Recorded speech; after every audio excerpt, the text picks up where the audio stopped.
Good afternoon, good evening, good morning, depending on where you are in the world. Welcome to Raising Excellence. I'm Michael, the Opportunity Ambassador and MC for today's show. And today's show is finding sense in the nonsense. We're going to continue on with our discussion about senses and how it all makes sense at some level. But with me today, we've got a kind of a small crew. It's just me and Dennis. Dennis, how you doing today? I'm good, thank you so much. Greetings and blessed love to our listeners as well. How are you today? I'm doing all right, and I think I think what we've got here is this idea that there's got to be some meaning behind all of this stuff, and we really have to take an opportunity to find meaning behind what is really going on and how it can impact us in a way that we can take something positive from it, from all the nonsense that's going on in the world. And really this is I think, in addition, really kind of creating an opportunity for us to take a look at our senses, really delve into our senses, and really get a better understanding of where we are, where where we're at, and where we might go. But I don't know. Do you have anything, thoughts in regard to what we're going to do today in regard to looking into the nonsense and making sense of it? It indeed it does seem as if there is like an exceptional amount of nonsense going on at this stage of of our journey, and so therefore it does seem to make a lot of sense, to cut through the nonsense and to find identify, you know, meaning uh, in what is going on and what is impacting us today, because um, without meaning, if we don't, let's say maybe it's just that we cannot see the meaning or cannot identify, we cannot make sense and we cannot identify the meaning in what seemingly is going on, and therefore we kind of feel lost. And so I would say a good goal for today is maybe, to identify for ourselves like how we can see meaning, how how we can find some sense in what's going on, because uh, taking full responsibility for our journey, it's up to us really to find that and to identify that. And maybe, you know each one of us can find a different meaning in what's going on, or maybe the meaning in what's happening in our world right now is one for you, and maybe it's a slightly different one for myself. So I'm actually excited about it, and excited to shed some light and to hear your perspective as well, and how the current situation is impacting you on your side of the world, and yeah, to share some of the things that have been happening here. And I found a quote by Khalil Gibran. He never disappoints, on meaning. Right. And he said, wisdom is not in words, wisdom is meaning within words. I love that. I'm becoming a big fan of the understanding of the power of words, and that certainly comes from reading Krzyzewski and his book Manhood of Humanity. But I also wanted to throw out there. There's a saying that says something: as long as you know the why, you can overcome any how. And I think that's also useful in this particular discussion. This is a continuation of what we talked about on Monday with the idea of 12 senses versus five senses, and how those senses uh, play a role in us being able to understand. And the more that we're outside of our own senses, the more likely we are to misunderstand or miscommunicate what is actually going on, and understanding what is really going on. And so, to some degree, I think there's that lack of acuity when it comes to our own senses that really also contributes to us not being able to identify what's going on properly. And And that's also another thing. We were talking a little bit about what we were going to talk about, and one of the things was a sense of balance. And with your experience with capoeira and having a daily practice of really practicing something that is really about your own body and the sense of movement and balance, you know people that don't have that, they're taking away from what's possible in their life because they don't have that understanding of that. But what do you think about, like, Hmm. in particular, like capoeira and how that prepares you for living? Hmm. Yeah, what comes, the picture I'm getting there is that capoeira, as a Brazilian martial art, culture of resistance, game, poetry, expression, philosophy of freedom, non-verbal form of communication. Those are just a few words of what we could ponder upon for, for hours and hours, what it actually is to identify it. But just to give an idea to those who might have not, you know, heard of it or seen it before, just to give like a vague idea of what I'm talking about. So, so when I hear the words that you just threw out there, and I bounce them back with my experience as living as and through and for capoeira, then the the words that Khalil Gibran mentioned in his quote a while ago, those would be the movements that I execute while practicing capoeira. So the expression would be not within the words, but within the movements.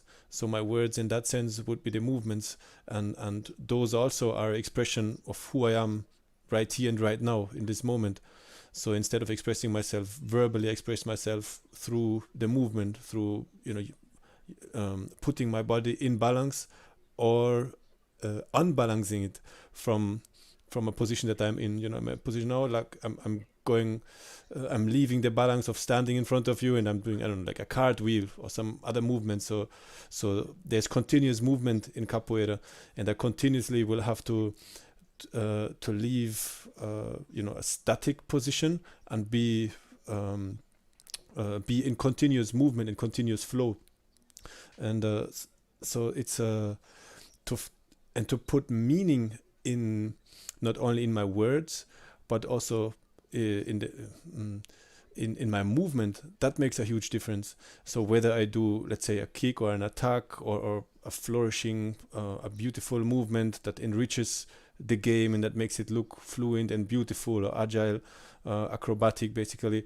If I do that with, if I give it sense, if I put meaning in that movement, it's a totally different expression as if I would just, it as if I see maybe my teacher or my master executing a move and me just following it just because he did the move. But if it comes from within, and if I give meaning uh, to a specific move in that very moment, and even if it just comes intuitively, then it's something else. It's something much more than just, I guess, a dry repetition of something I would have read, jumping back into the words.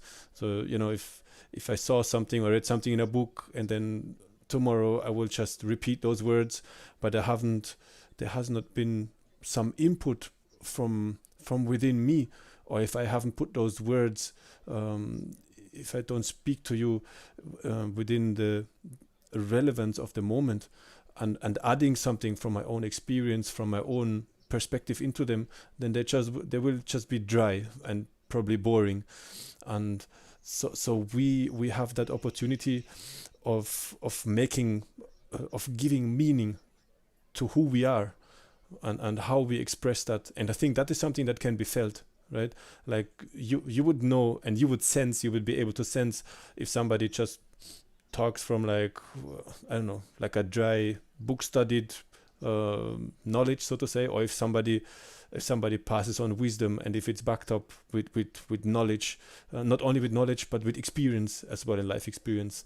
So those were some of the things that came to my mind. So we really, um, we within ourselves, we have the opportunity to give meaning to our life, and and and one and we can sense that if somebody else is speaking from a point of, from wisdom, and if somebody else has given meaning to his words, to his movements, to his songs, to the way he or she makes music. In capoeira, it's all about movement, but it's also about to express yourself through music. We have different instruments that we play, and it's just a whole different level. And it doesn't have to be something complicated, but it could be something as simple as, like a drum, or the berimbau, which is the musical bow that we play, which is really just, it looks like a bow with a resonance body, and you have a little stick and a stone. And I brought it on once, but it's really just three basic sounds, and you strike them in so many different ways that you can make many different rhythms, or talk is how we say, with that instruments. So really and truly, if you look at it, it's simple. And the capoeira movements, really and truly, they're simple and basic. Okay, there's it's like the basic ginga, the basic step of capoeira is called ginga. So you just have 3 points, like a triangle on the floor, and you just follow them. You just put your foot on those 3 points continuously, and then you will start to sway and have this basic capoeira step. And really and truly, it's simple. But then if you try to explain it to somebody, it's like, oh, people scratching their head, and it takes a little while to figure it out, because sometimes there's complexity within the simplicity of movement, of sound, of songs, and you can, like you can go very deep within the most simplest things. It seems, if we choose to give it meaning, to express ourselves, our heart feelings, our various levels of being and energy that we surely are. If we manage to express that, and put that in our words, in our song, in our movement, then it's a whole different experience.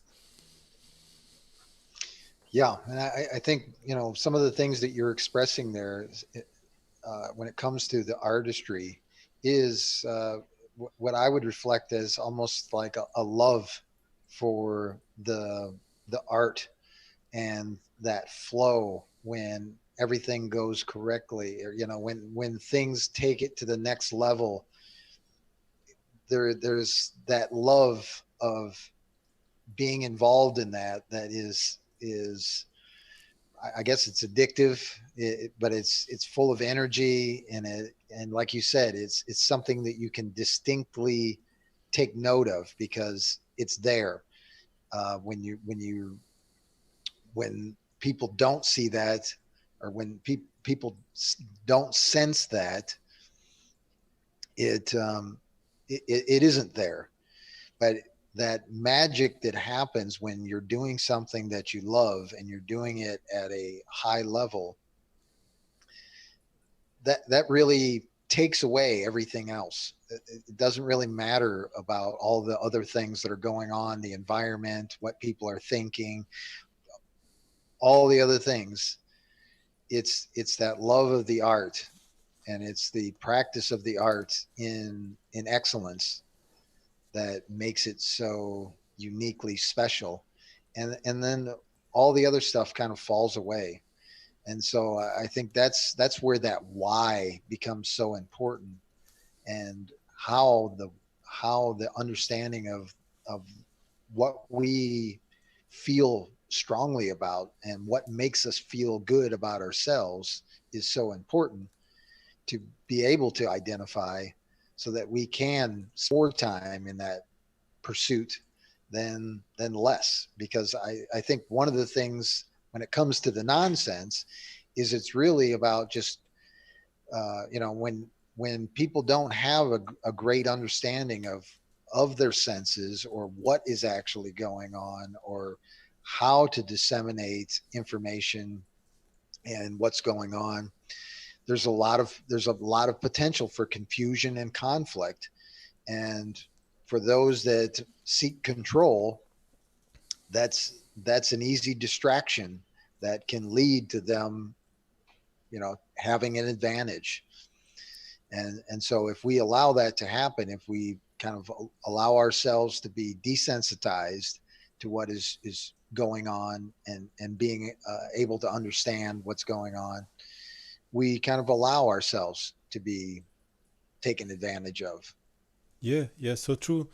And it's really a key, right? The why, the centering, the centering yourself in the why you do something, why, and giving it meaning. So it puts responsibility in our own hands.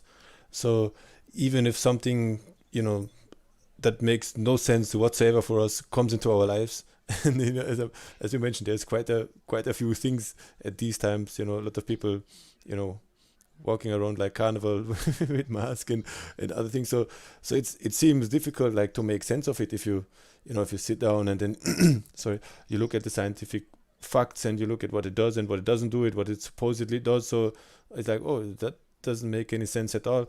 So if I don't find sense mm, on the level that I'm ought to perceive or that I ought to believe, so it doesn't make sense for me, then first I would like, okay, like, let me not do it because it doesn't make sense to me.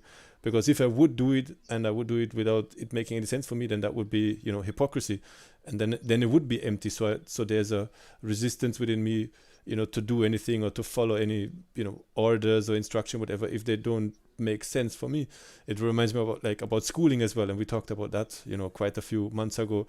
But it seems that there is a block, if there's a lesson or somebody tries to teach me something and it doesn't make sense for me, it doesn't logically fit within, the framework or the time of my life, where I cannot see like how this is going to have any use for me, then, I feel like there's a block, and then it becomes pressure.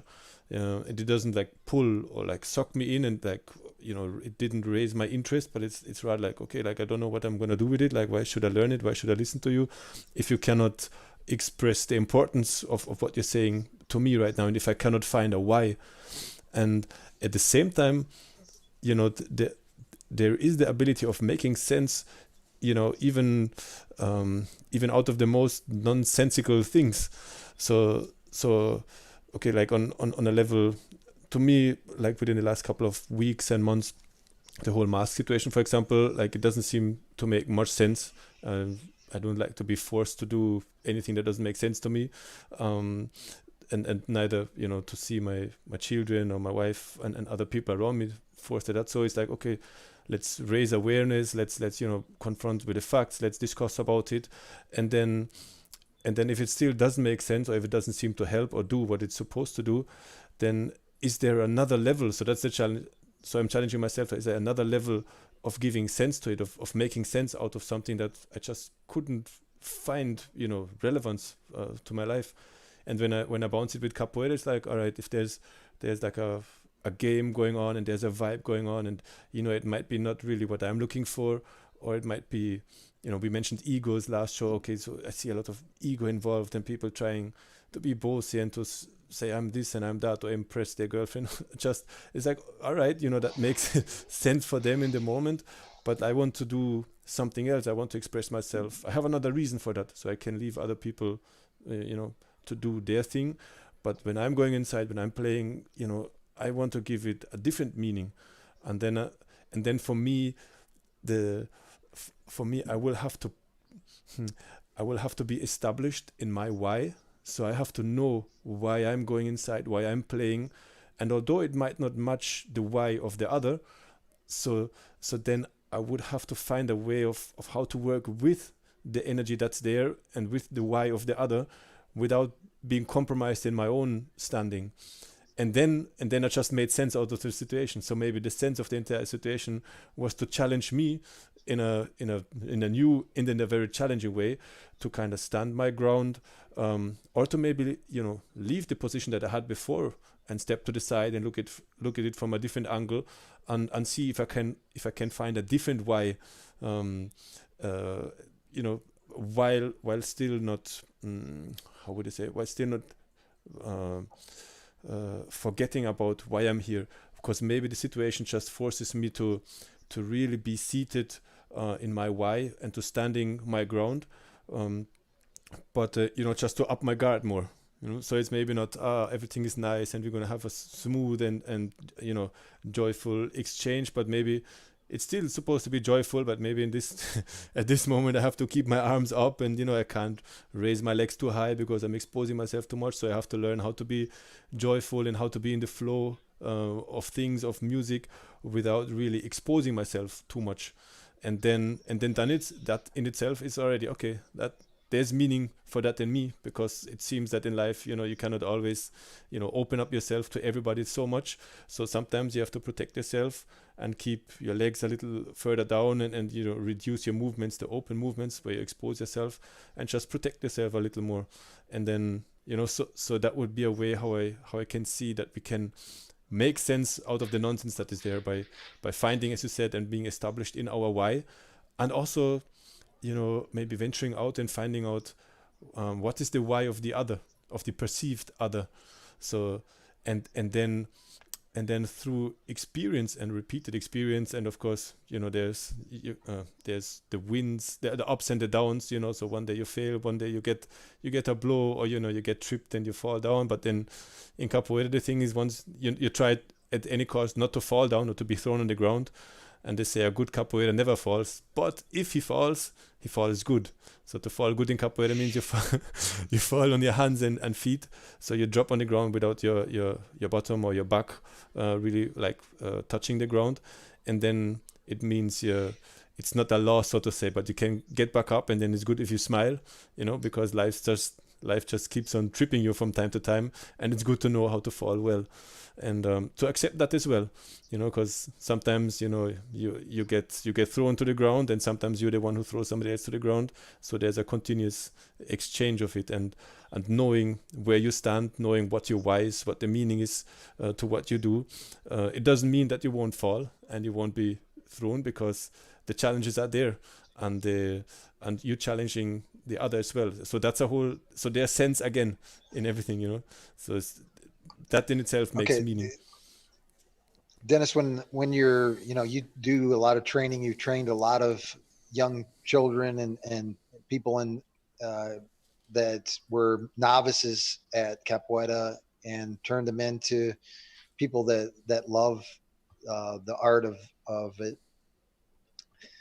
Is there a particular time that you see when there's a new student where they're very tentative, they don't really have a great sense of their ability to move and balance, and something happens where all of a sudden it starts to excite them, and they get that passion for it, and now instead of them kind of showing up late to training and stuff like that, now they're excited about it.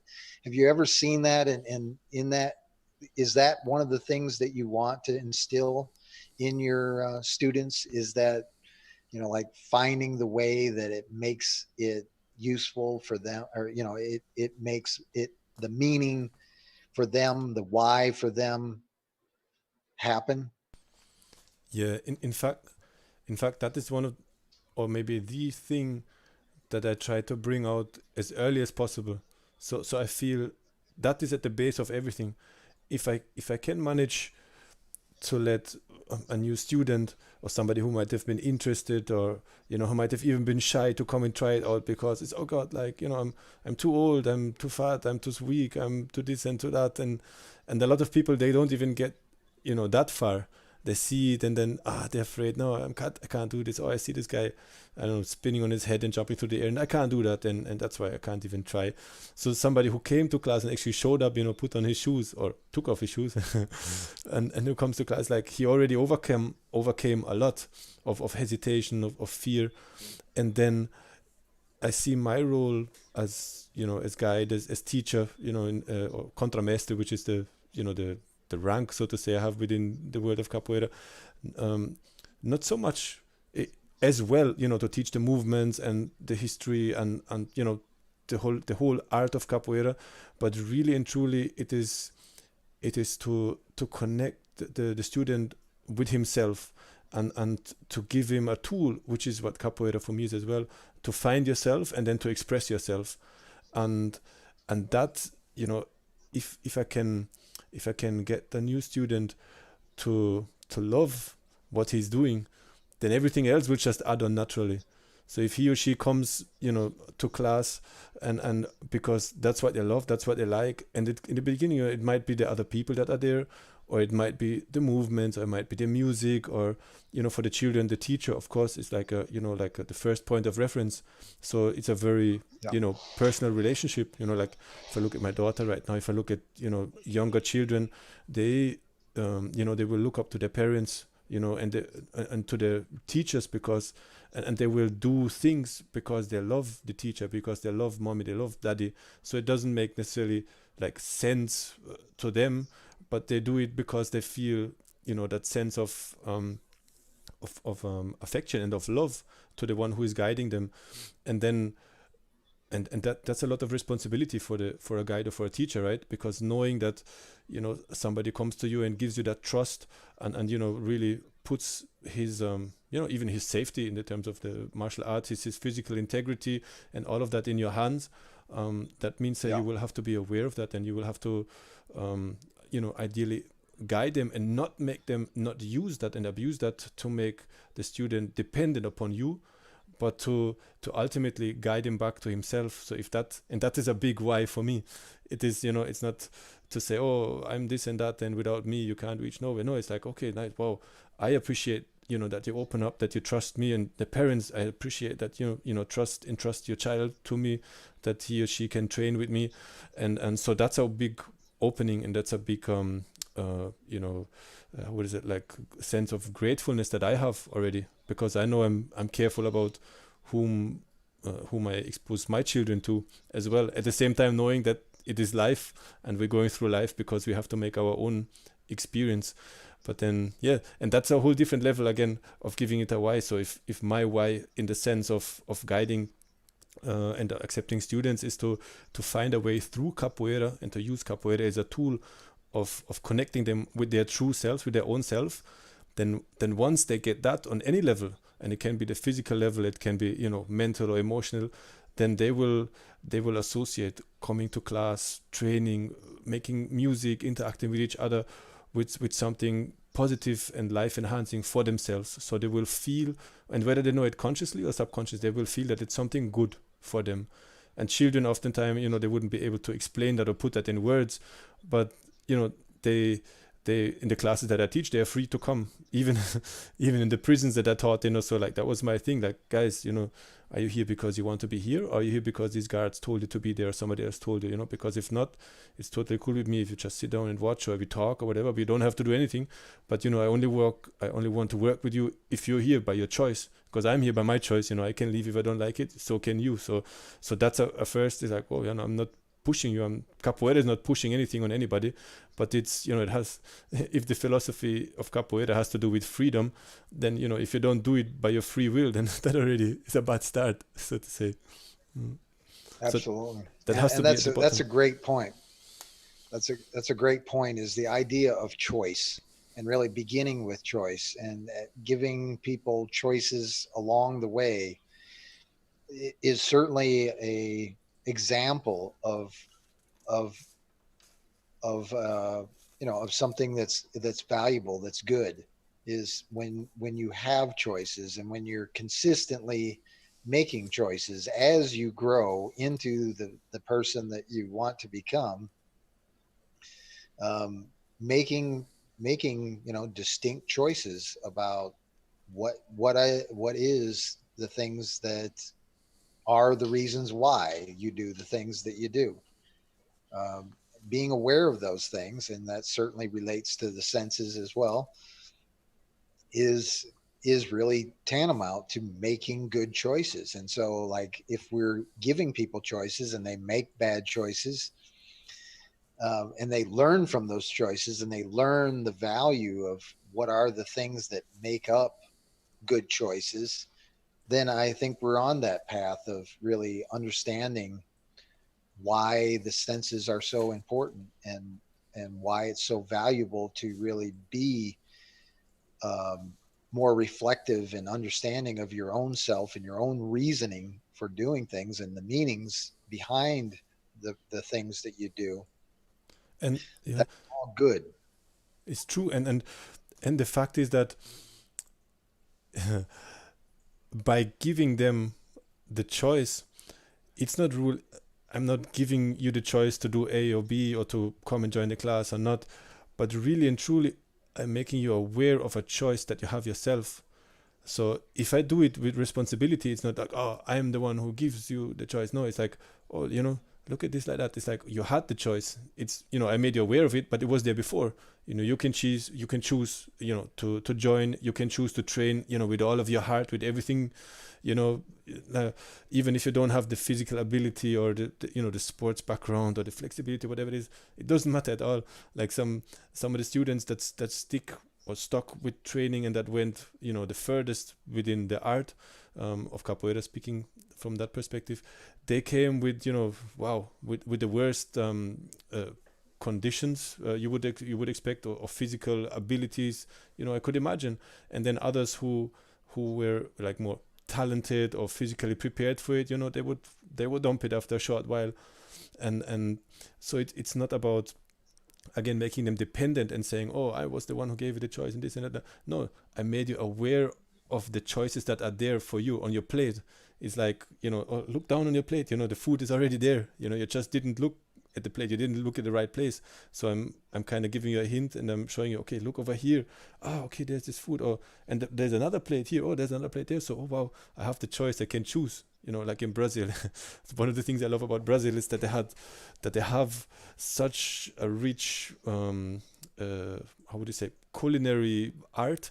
So it's like every time, like, we sat down in dinner for eat, there was like, wow, there was such a choice of different foods, and there was fruits and vegetables, and then there was also fish and meat, and it's like, wow, I wasn't even accustomed to that.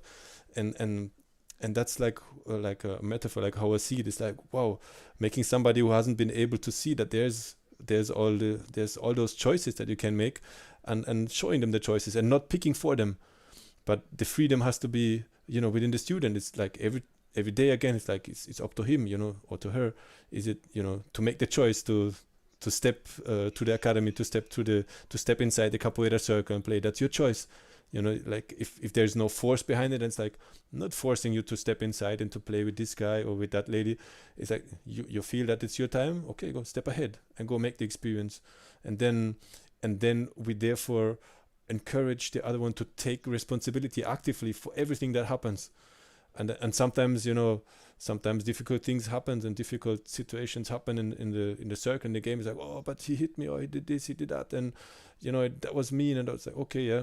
So there's some rules, so to say, but also, in capoeira, it's not good to make too many rules, because there's some, let's say, rules and behaviors that are guided. So it's a tradition, and certain things have to be in place for it to function, to work. There's music, there's the going along with the flow of the music. There's a certain setting of instruments, and so there's things that have been established over many years that make capoeira what it is.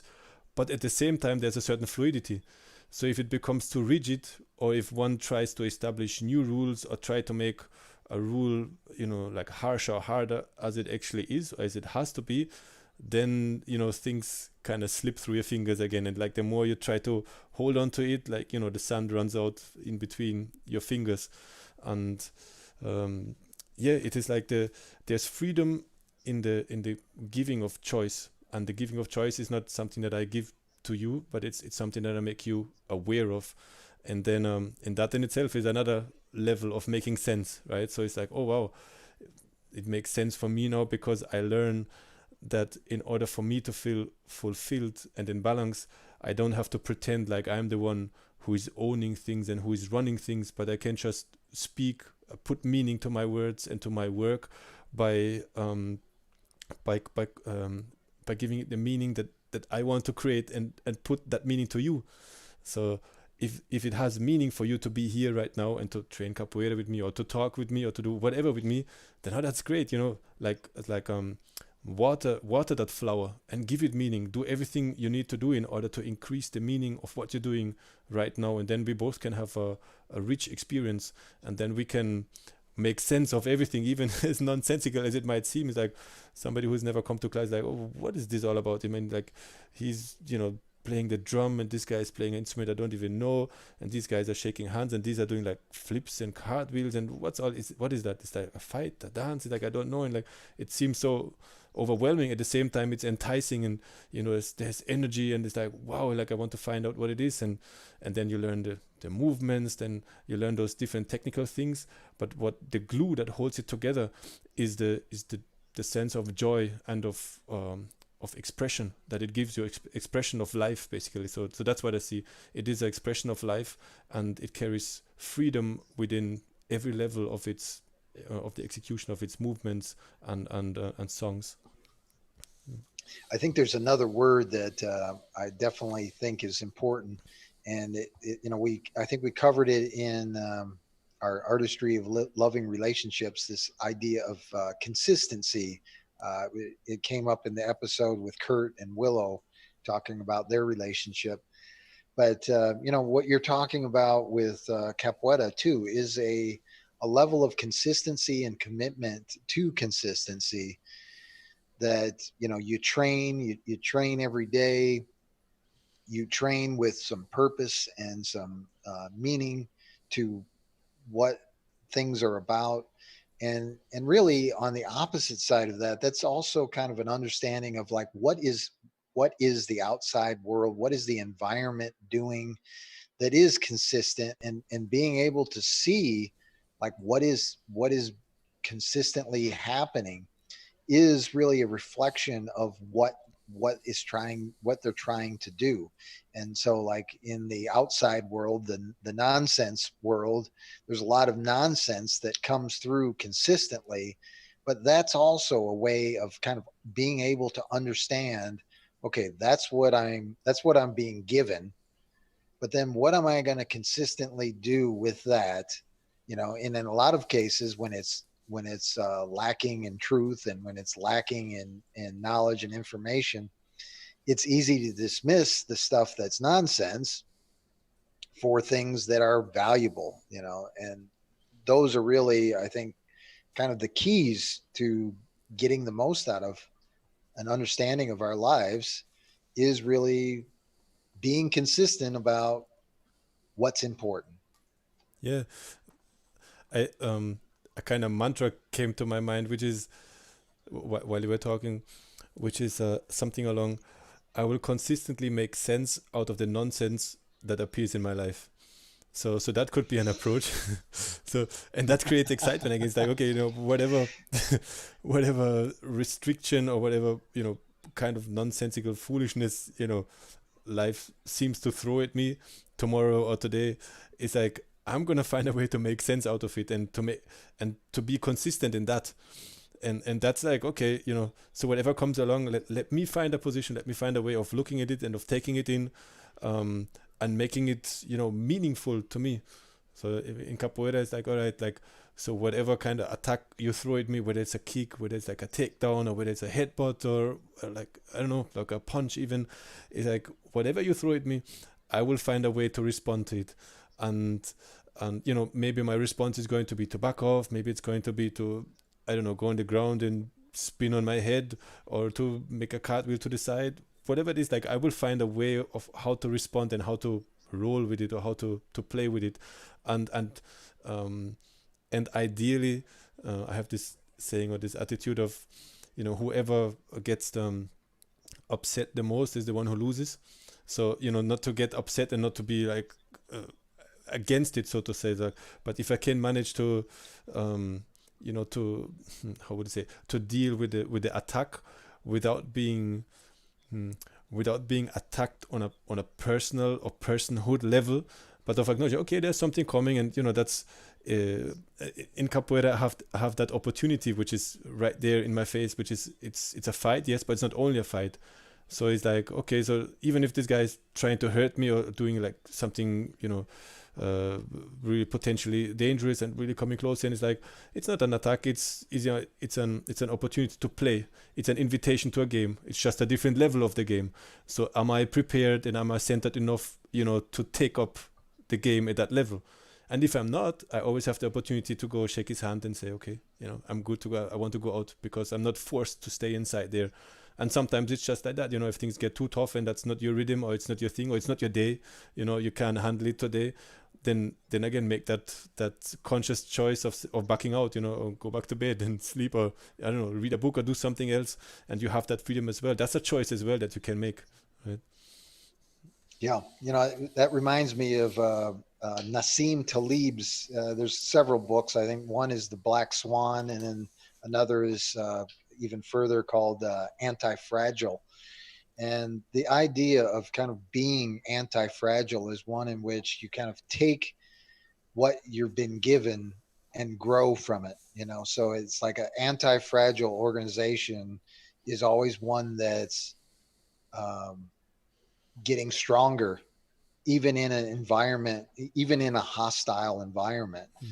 And uh, that's something that we can take on ourselves, and certainly we can create an environment around us with a group of people that we care about, Yeah. is to create an anti-fragile kind of environment in which we accept everything that comes at us with the idea that we're going to grow from it, we're going to become stronger, and and we're going to become more resilient and even artist in taking what we've been given and turning those lemons into lemonade, or something even more exotic and exciting and adventurous and creative, because that's what we do. But I think that's kind of the message I get from what you're saying there. Yeah, it's like you know, you're getting thrown to the ground, or you get a takedown, and you drop to the ground, and you first of all you drop well, and then you continue to the game on the ground. So it's like, okay, poof, I was thrown to the ground, but oh, this is like a, you know, it seems to be a bad position, a weak position, but how can I transform, you know, that position in an advantage for me? Like, oh, is there ways of attacking from the ground? Is there ways I can, you know, move on the ground, closing myself and being, you know, hard to overcome or hard to attack? And when you say anti-fragile, it seems to me it seems like to be always in balance, to never be unbalanced. So even if you are unbalanced by life, to find balance in the being unbalanced, if that actually makes sense, if I express it like that. You know, like if somebody comes and pushes you, you know, like you're out of your balance, but how can you find, you know, balance in that, you know, falling back, for example, by falling well, or by, you know, I don't know, like swaying back and putting a foot back, and you find back, you know, a sense of balance that is, for example, in movement. Let's say you were standing statically and somebody come and push you, and then I take the energy of that push and I sway to the side, and I start, for example, to do the Ginga, the basic capoeira move, and then it's movement and it's flowing, so it's a new balance. It's like um, being balanced while being in a flow, or in a movement. So finding balance in movement. So there's different ways of balance. There's the static one, and there's dynamic one, and there's the one that is regained. So even within balance, there's different ways, and different, how would you say, different kinds of balance, and to be able to switch in between them, that is again, you know, making sense out of something. It's like, oh my god, like, am I gonna stay with it? It's like, oh, he pushed me, he wasn't supposed to do that. Oh, that's not nice, that's kind of mean. And so it's like, then that means that you stay with what happened, you know, a moment ago. But if you stay, you know, with yourself, it's like, okay, I'm unbalanced, I'm falling. It's like, okay, let me drop like this, or okay, let me put this foot back, and now there's a new sense of balance, and you keep on moving, and you keep on. You're not only reacting, but you're with yourself. You're in the moment.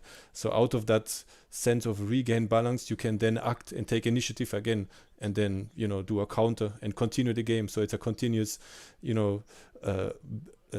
Like being unbalanced and regaining the balance again, and challenging the other one as well.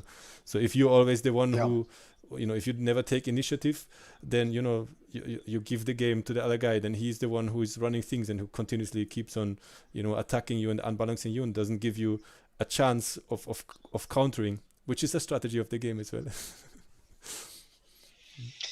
Yeah, and I think one of the things you mentioned there, and I'll point that out, is this idea of emotion and like taking it like personally, and like falling into the emotion of what I would call fear, doubt, or ignorance.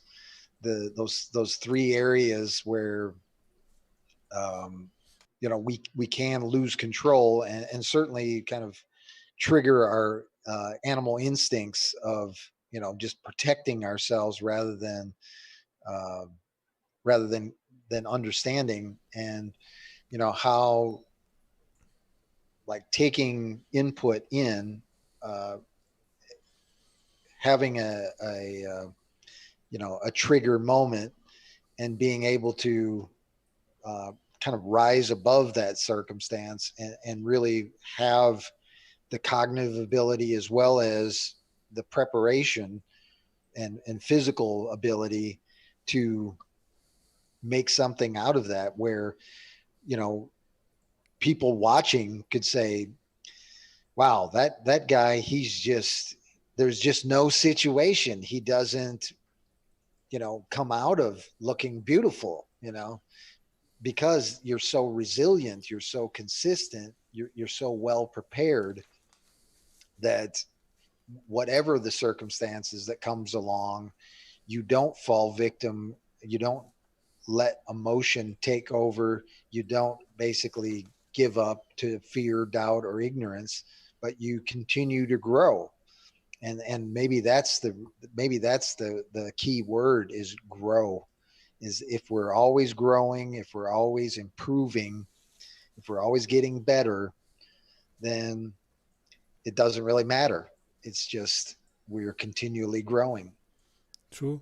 I like what you said there about using the emotions and the emotional level that we have, um, in order to stick with the topic, in order to make sense.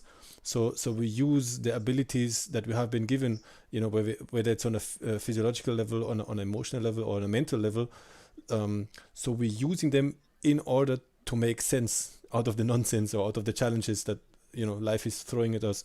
But we are not being overtaken by them. So we don't give the reins, to the emotions or to the intellect alone, but we're using them as they were supposed to be used. I would say, in order to make sense, in order to cope with what's going on, and and then that would mean, for example, in a capoeira game. So I would learn how to use my emotions in order to, I don't know, if I get an attack or the guy throws me down, it's like, like I overemphasize the emotion, like, or because there's others, bystanders, and there's everybody sees it. So I could even, like make it look like a drama and make it look much worse than it was, in order to kind of present it's like, oh, see what he did, like that was like, way out of proportion and whether.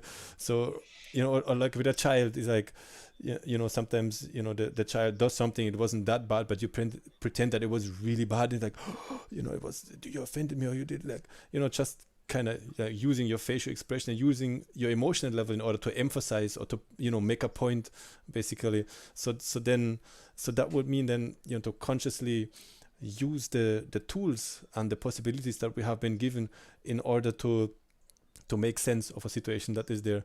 And today here is, I'm not sure if that's being celebrated over in your side of the world, but the how would you say, is it St. Martin's Day?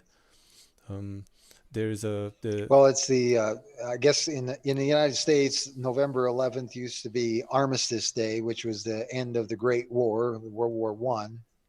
But it's become Veterans Day here in the United States. I don't know about the rest of the world, but I don't know. Is there other recognition for today? Yeah.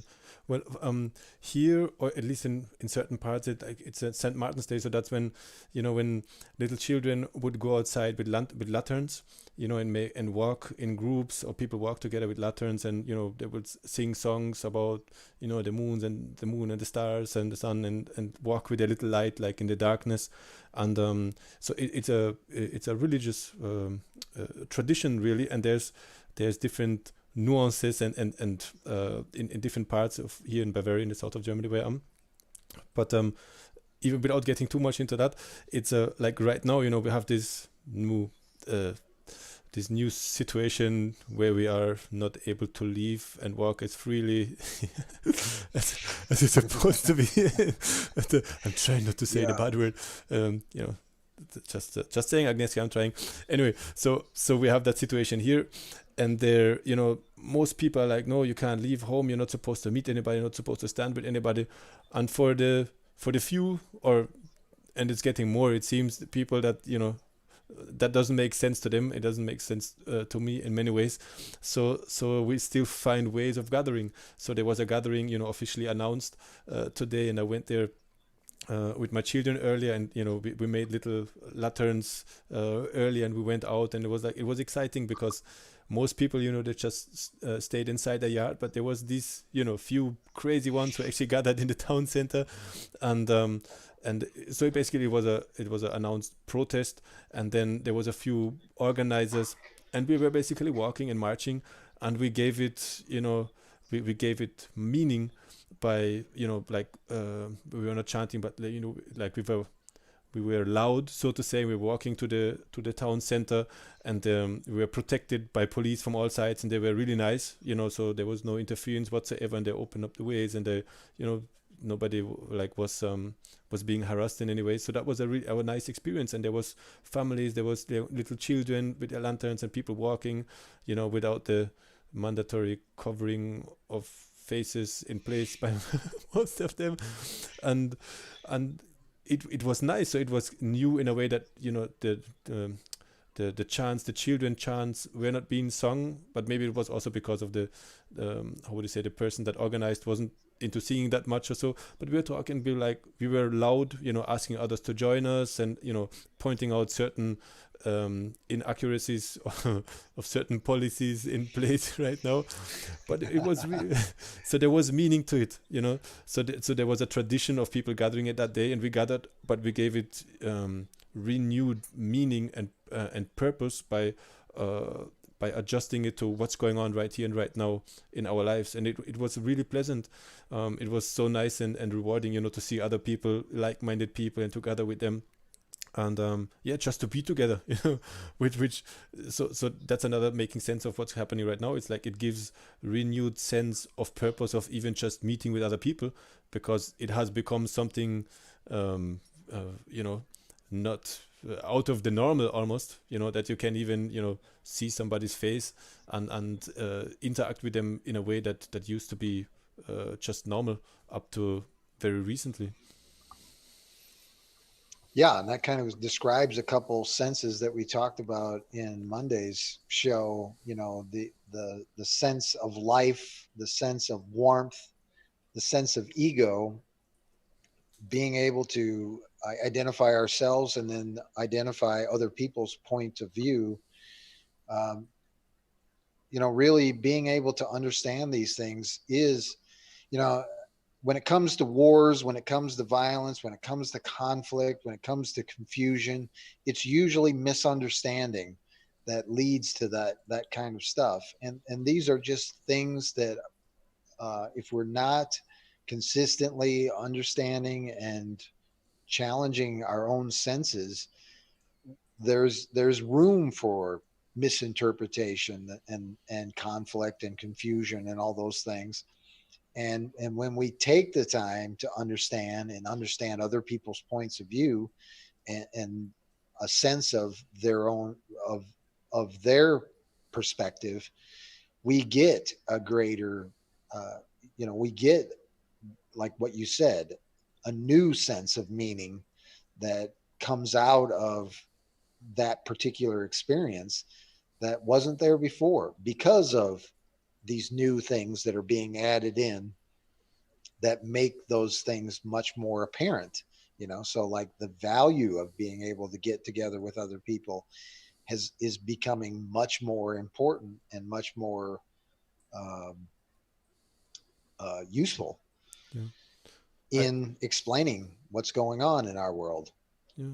I remember, mm, when I worked in the high security prisons in Jamaica, and also in the juvenile detention centers.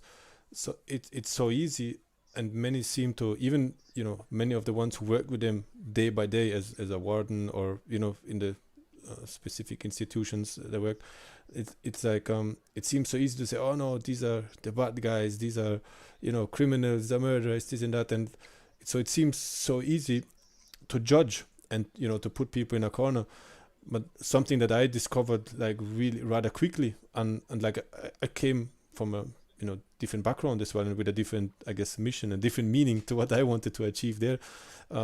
It's like, Yeah. this guy, like these guys, they're not just like perpetrators and criminals and this and that. They might as well be as well, or certainly many of them were and are, but also they're victims. So I could see both sides, and getting to know them better, and like it's like, it's hard. I'm not dealing with, I don't know, it's criminals, it's murderers, it's this and that. No, but they're human beings as well. As difficult or as hard as it may be for someone to imagine who has suffered at their hands, or who has seen the extent of what has been perpetrated or done by them, but it doesn't take away from the fact that they are also, they have been the son or the daughter of someone. They have been loved, and they have feelings, they have emotions, and they in almost all cases that I really could connect to in a deeper way, they have been victims themselves. And so that made sense on a different level, because I could see then, oh wow, it doesn't mean that I approve of it, but I could see why certain things happen, and how a chain of events actually led to the situation that this guy or that one actually found himself in life. And then from that perspective, then it would, I'm not sure, that's just my subjective view, but it would put me in a position where I then could individually try to show that choice that we talked about earlier to them. It's like, all right, that's a choice you made, but that was yesterday, that was 10 years ago, 5 years ago. Like on a physical level, you were a different person then, because physiologically, like we renew some body parts like rather quickly, and others take a few years. And then so physically you were a different human being 5, 10, 15 years ago. And mentally, that depends on you. Are you holding on to the same ideas, to the same mindset, or did you change that? And that potentially could change just in a moment. Like on that level, on the emotional level also. Have you evolved? Have you are you seeing things differently right now? Are you in a different point? Are you at the same point? So we see that there's choice and there's freedom in that, because we can change, we can adopt, we can learn, and we can move past certain barriers, and we can overcome challenges in life and become more evolved. Or we also can downgrade or become more degenerated as well. So that those are Yeah. two tendencies that we certainly have influence over if we step into self-responsibility of our lives, and making sense and trying to find sense continuously in everything that happens to us is certainly a way of and maybe like a positive way of looking at life, and of tackling the challenges and the hurdles that we have to overcome in this life on in a more meaningful way. Absolutely. How are we doing with our audience? Have we had any comments or anything like that? No, I had an interesting thought, but I want to make sure that we're paying attention to what's important. yeah, I have been glimpsing, and I haven't seen one comment yet, so they must be all like baffled in. Okay. We're just mesmerized. We're Yes. just mesmerizing. We're just taking it to a whole different level today. Well, honestly, I think we've had, we were a little bit worried about this conversation, like where we were going to be able to take it. And honestly, I feel like we've really hit on something that I think is incredibly valuable. Something that you mentioned, and it stirred something in my mind. And this is just something that, on occasion I select videos and stuff like that about particular topics. And one of the videos I selected was an old interview from a show that used to be pretty popular in the United States. A guy by the name of Dick Cavett. He was an interviewer that had a pretty popular show. I think probably back in the 60s and 70s. But one of the interviews that I took note of was an interview with the Bishop of Canterbury. And there's a perspective of like what is the Bishop of Canterbury? He's a very powerful man, religious figure, kind of along the lines of the Pope in some degrees. And so, for a lot of people, there's a perspective about like what is organized religion. There's kind of a stereotype, and of course, there's a lot of these days. There's a lot of ills in regard to what that person and his position is. But I was listening to this interview, and what struck me was he was talking about kind of the fundamental principles of Christianity and how that relates to the world. And one of the things he said was, as Christians, we don't like the idea of punishment.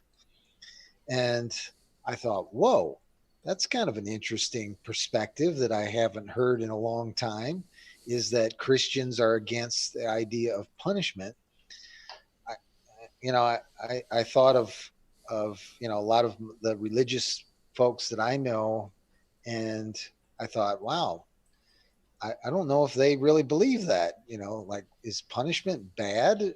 Because it seems like so many people have accepted punishment as just something that is, that people that do things deserve to be punished. And really, you know, I've read a couple books about this subject, and there's um, I think there's a book called The Punishment of Rewards is a book that I refer to. I've never actually read the book, but the philosophy of the book is that punishment and rewards are really the same thing, and it's like really kind of creating a circumstance where people are kind of misunderstanding what the meaning of what's important is, and rewards are just as useful in misunderstanding things as punishment is. And so when it comes back to what you were talking about, and like working with people that are prisoners and are in prisons, uh, there's that false conclusion that, oh, well, all those prisoners, they deserve to be there, they deserve to have that punishment, and screw them because they were probably bad people and all that kind of stuff. Well, that's that's just a very poor stereotype and understanding of what is actually possible there, because that might have been just a moment in time that somebody did something wrong, or maybe they misunderstood the situation, or maybe it was a combination of a lot of different things that led to them being that person that you're going to be held responsible for what you did. And that's that led them to being a prisoner, or maybe it's them leading to being a prisoner, a guard at the prison. But needless to say, they still have that situation in which they take the experience that they have now, and they can either make the most of it, or they can make it into that lower consciousness. I've got another book that I got from Peter Sage, and in that book he was in a civil lawsuit, but he ended up in jail because of a particular clause. And so he ended up in a high security jail for like 6 months, and he had to deal with that prison environment, which is a very low consciousness, very fear driven, a lot of danger and so forth. And so it's a very intense uh, consciousness on the lower end of consciousness, but it was one in which he got to examine himself, and like, what does he bring to this circumstance? He likes to help people, and so he said, well, this is an opportunity for me to learn how to help people in this particular situation. And I really, I think it's a great book, but I think it's also a book about, like, what do you bring to the table on a daily basis, because you're going to be in a lot of different situations, and certainly like a prison environment is definitely one that most people don't want to choose to be involved with. but it's certainly another environment in which you can learn a great deal about your own perspective and other people's perspective when it comes to this particular circumstance, which for a lot of people is just stereotypical. They don't understand it at all. They just make a judgment about those people, and they just let that go there.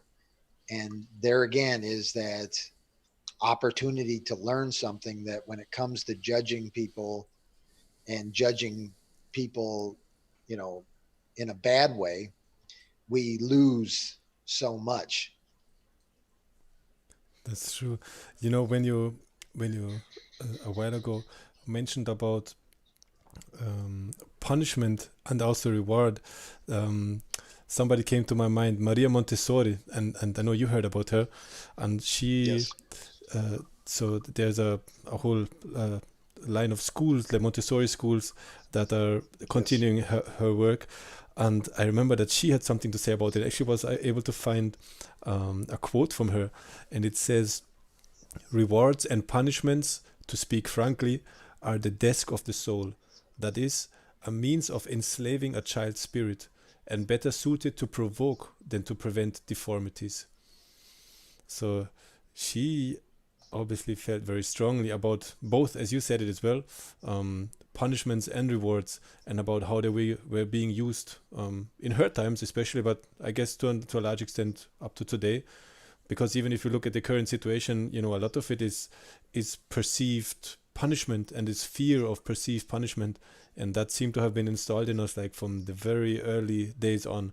And even if it's not in, you know, in a way like it used to be 50, 100, 150 years ago, where it was much on a whole, I guess, on a more obvious and more cruel level still, but still those mechanisms are there, and I think um, they keep us away from being able to make sense of what is happening around us. And I think you know, like, to kind of, you know, like the gist of what I'm really getting out of you know, tonight's talk, and what you said as well, is to it's really to learn to add meaning and give sense to what happens to us in life, or to what happens through us in life. Because if you see, then, you know, things don't happen to us, because then it's like a victim thing, but it also happens through us. So we play an active role, and we can determine um, the outcomes, and really what happens through us by trying to make sense out of what's happening, and by giving meaning to the things that seem to happen to us. So it's like continuously looking, okay, like, what does that mean for me? And it might mean something totally different for you than it means to me in that moment, because we're, you know, at different stages of development of life, and we have to make different experiences, and therefore we might have to find different meaning in things that happen to us. And you know, and coming back to the current situation or state of the world, seemingly, that is like, you know, it seems for the growth of people it means something, and then there's a, you know, a small amount of people, and for them it means something else. But still, if you can focus on, wow, you know, actually, you know, that was really interesting, you know, what was it, like a few hours back ago, this entire situation, which is like totally, you know, insane on so many levels to me, but it led me to be able to identify a bunch of people that were right there, you know, around me in my surroundings, but I probably would have never connected to them and met them if it wasn't for that situation. And now I can even clearly identify them, you know, from across the road by how they dress or not Nice. dress.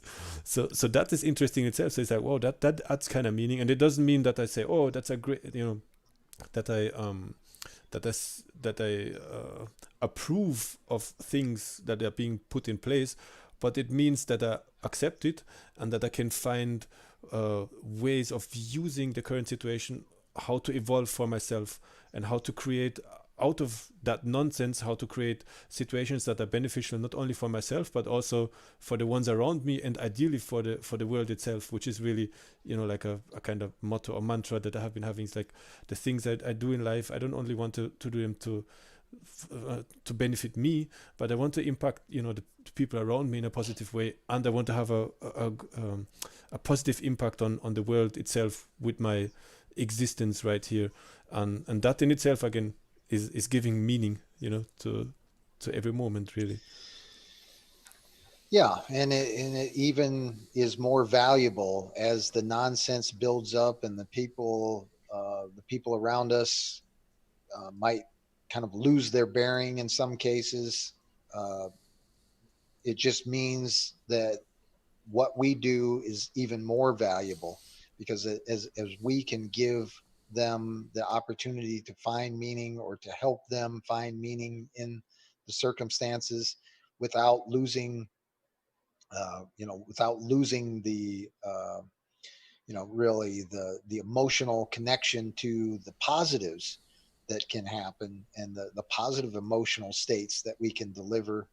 um, it really I think can be incredibly powerful. We can become much more powerful people because of our resilience and our anti-fragileness that we can project, and also the joy and the love and all the other things that we can soak out of even the nonsensical situations. Yeah, If we can become that balanced person that in the static or dynamic motions or the static situations or dynamic situations that are happening around us, if we can remain balanced in those circumstances, then we really become the artist of our own environment and the artist of our own community and our own family and our own friends, where they see us as the artist, the one that basically makes the most of every circumstance. yeah, it's true, and it's really about connection, right? So it's about to connect with what's happening to you right here, right now, in this moment of your life. It's about to connect with what's happening to the world, and to keep that sense of connection, because what they are trying to do, or what is seemingly, being perpetrated, is disconnect and division. So if we can focus and find ways, it can be the smallest ways really, and to connect, and it can be, like my example for today would be, the gathering like in the town square, but it could be like on a one-to-one level as well, and it could be even with somebody who is violently opposing you, or maybe even trying to restrict you in your freedoms, but you can act, and you still can maintain a sense of connection. And it wouldn't even have, we went to the verbally, and we started out, or I started out talking about capoeira and how there's a connection on, on the music level, on the movement level. But it could be even beyond that. It could be just even like on a mental level. There could be somebody opposing you or telling you what you're supposed to do, and a way of cutting through is go to the emotional, to the feeling level, but only like in the mental field. So if you then, for example, hold the thought of, how does that feel for you, and you might say it, or you might just think it, and it's amazing, like how that's how that seems to impact the other one, so even without you uttering a word, but just observing, being there, accepting what's going on. Oh, this guy is telling me to do this, and this guy is telling me to do that. Like, how do you feel with that? And then perceive and look what's happening and the changes that are happening right there.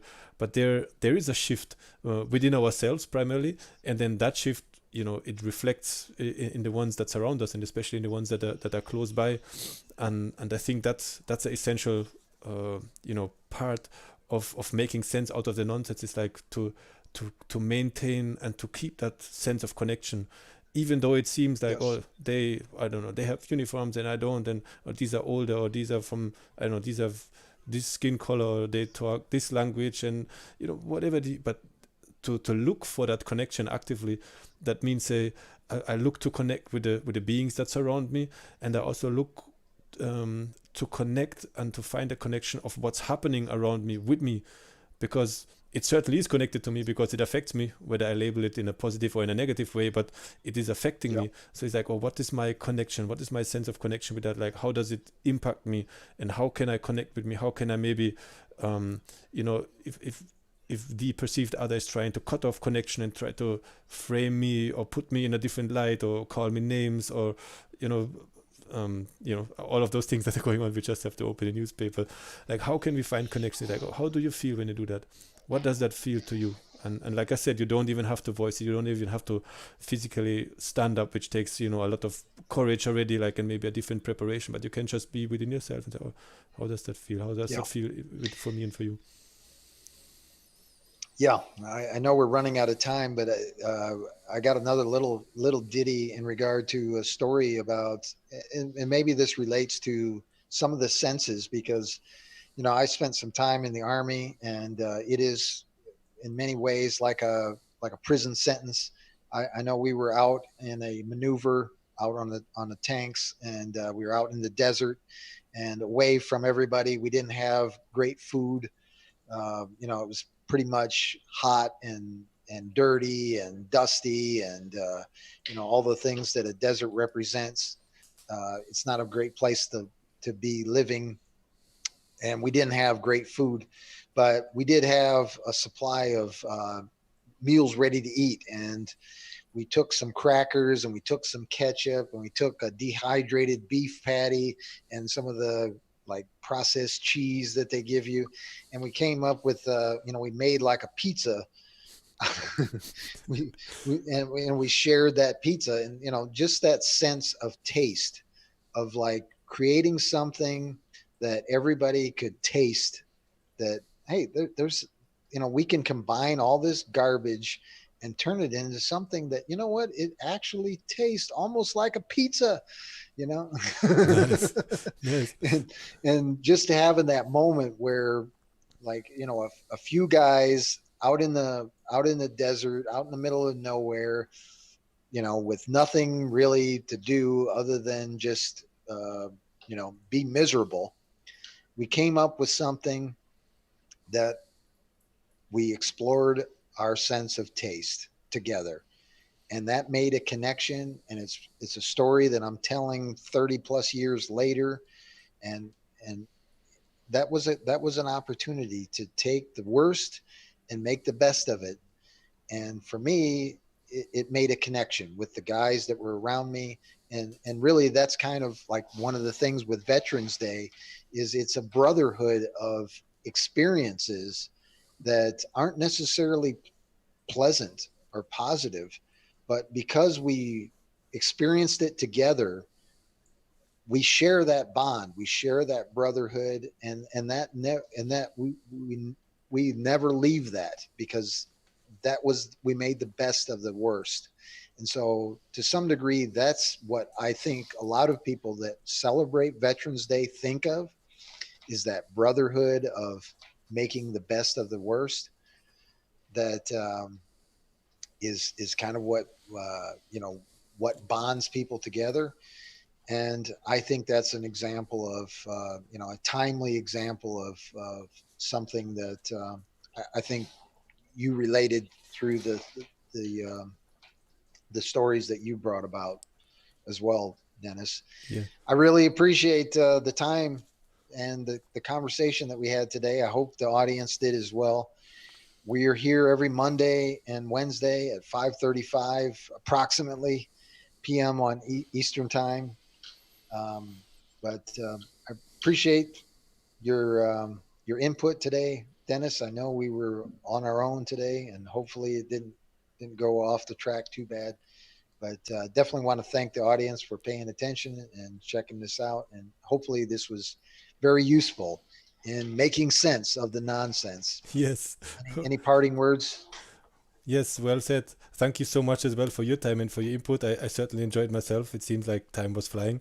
I hope we were able to provide value, and I think it's like you said. It's to look for the best, and look for the sense that is there, even if it seems nonsensical. But if you look for it, they say, "Look and you shall find," and what you're looking for, you certainly will eventually find as well. And then the question is also, what are you looking for in life? Is it the joy? Is it growth? Is it expanding? Is it connection? And if it's that, then by looking for that, you're already tapping into into making sense and giving meaning to your life. And we have the freedom, and we can make the choice to give meaning to our lives. And I certainly feel I have done that by having had this conversation with you. And yeah, looking forward to next time on Monday with another exciting topic. And yeah, thank you so much for the audience, and we're looking forward to your continued inputs and comments. And yeah, looking forward to next time. Thank you so much, Mike. Yeah, thank you, Dennis. All right. So have a All good right. one, We everybody. say goodbye. Yes. So bye bye, everybody. I appreciate you, All right. and have a good one. All right. Goodbye, everybody.